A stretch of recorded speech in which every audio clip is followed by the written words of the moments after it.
this on. Everybody hear me okay now? That doesn't sound right. Is that better? Yeah, we good? Needs to be higher?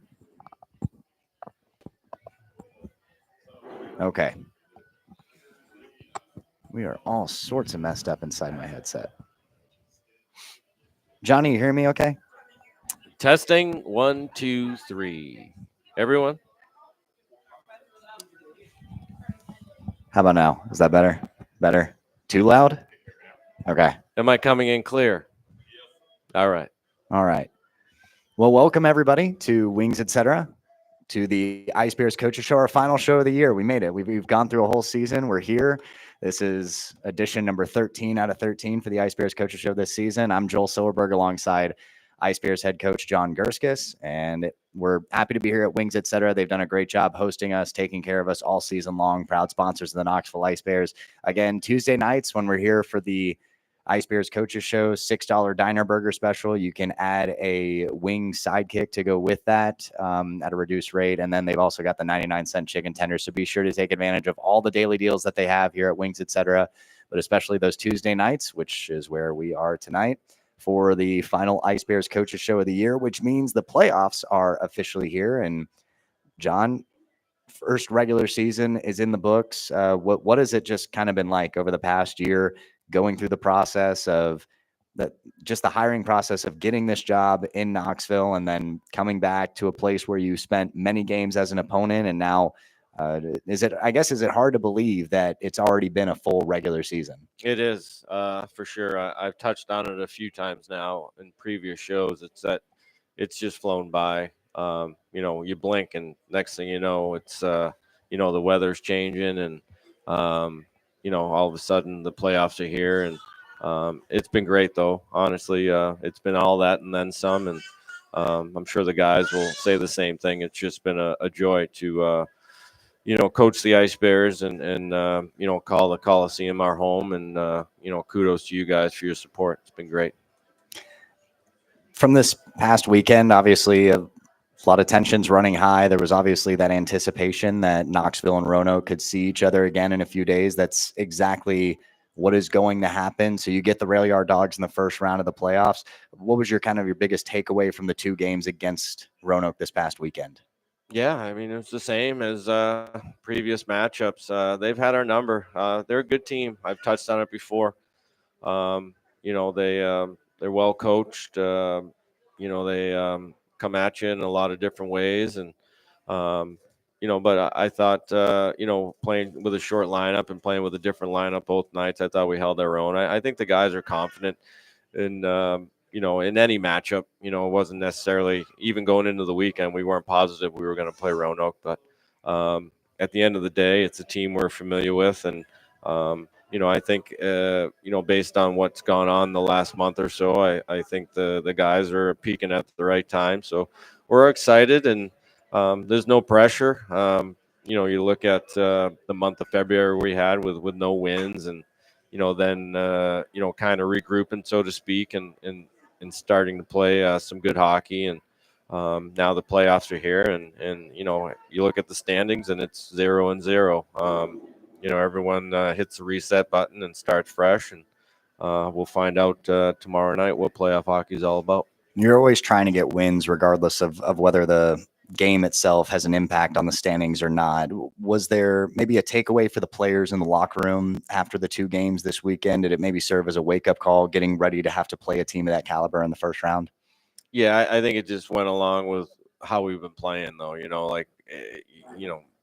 Didn't matter who we played the last month or so. It seemed like every game was hard fought, close battle, and could have went either way. And Friday night's game, obviously the overtime loss, and then Saturday with the open netter to make it a 2-goal game. But it was down to the wire both games in the third period. So and that's the type of games we've been playing. It seems all year really.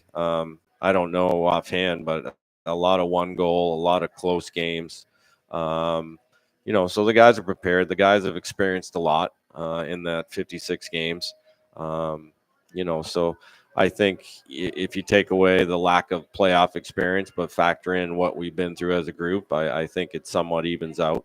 Um, but they know what's at stake, and I think everyone, including myself, is excited just to play playoff hockey. Jimmy Soper gets removed from the game on Friday, 2 minutes into the first period, ends up serving a 1-game suspension, which after pending a review was deemed to be only a 1-game suspension. So how much does that just bring back to the group, knowing that you're going to have your captain back for this entire series? Yeah, it's great. Obviously, expect the worst. You thought it might be something more, but upon review, the league thought they could reduce it, and I agree with the call. I don't think it was anything to get too carried away with. I don't know the rule and how it's stated in the rule book or anything like that, and but to have Jimmy in any game is great. He's our captain. He's our leader. He brings the group together. He's the straw that stirs the drink. And when he's out of the lineup, it's definitely noticeable. And to have him back for game one will be great to see. And the league rulebook does state it that it is normally supposed to be a minimum of a 3-game suspension, and I could understandably see why maybe a lot of fans were fearing the worst when waiting on a ruling. Was there any sort of explanation from the league office about why they decided to reduce it?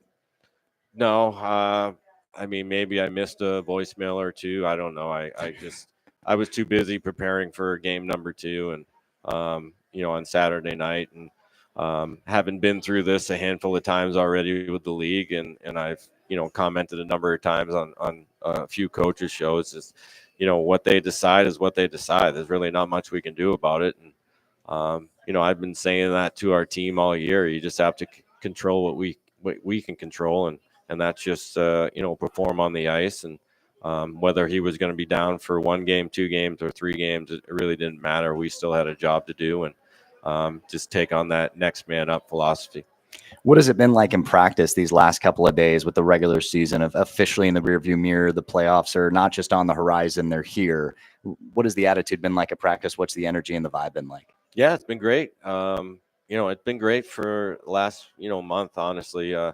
Guys have really picked up some practice habits, with the youth of our group. And I think at one point we had like 13 rookies, so there's an acquired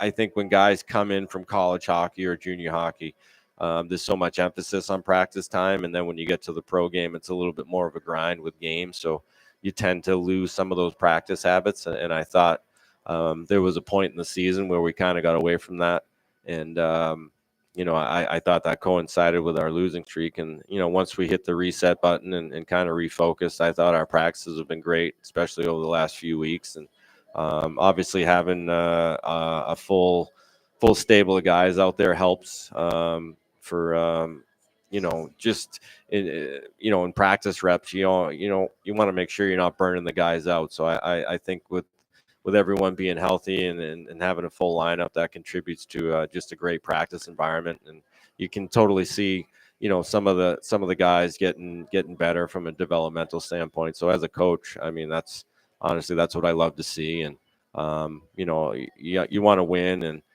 you want to perform your best in the playoffs, but it's those little battles that you see day to day, that you want to validate what you're doing as a coach. And I think especially over the last month, our practices, I've been able to sit back, especially with Pricey, and come off the ice and sit in the office and be like, what, I thought that went well today. And I thought some of our new guys that we've picked up, and some of our amateurs, they've only been here for 2 or 3 weeks, but to see the steps they've made, it just validates what we're doing as a staff, and it's great to see. And you mentioned about having the numbers that you have. So typically you have 19 players in the active roster at one time. You're allowed to have 20 for the playoffs.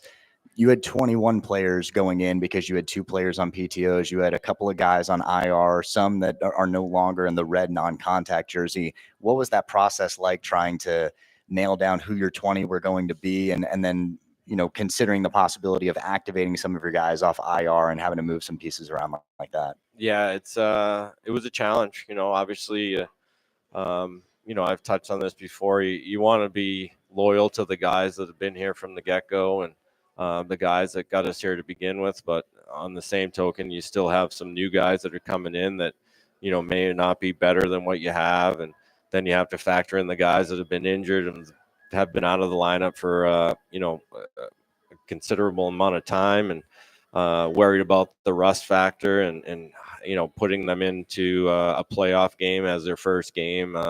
It's hard. It's probably one of the more challenging things you have to deal with at this level, especially as a coach. But you make your decision, and not everyone's going to be happy about it, fans included. But at the end of the day, you have to make your decision and stick to it.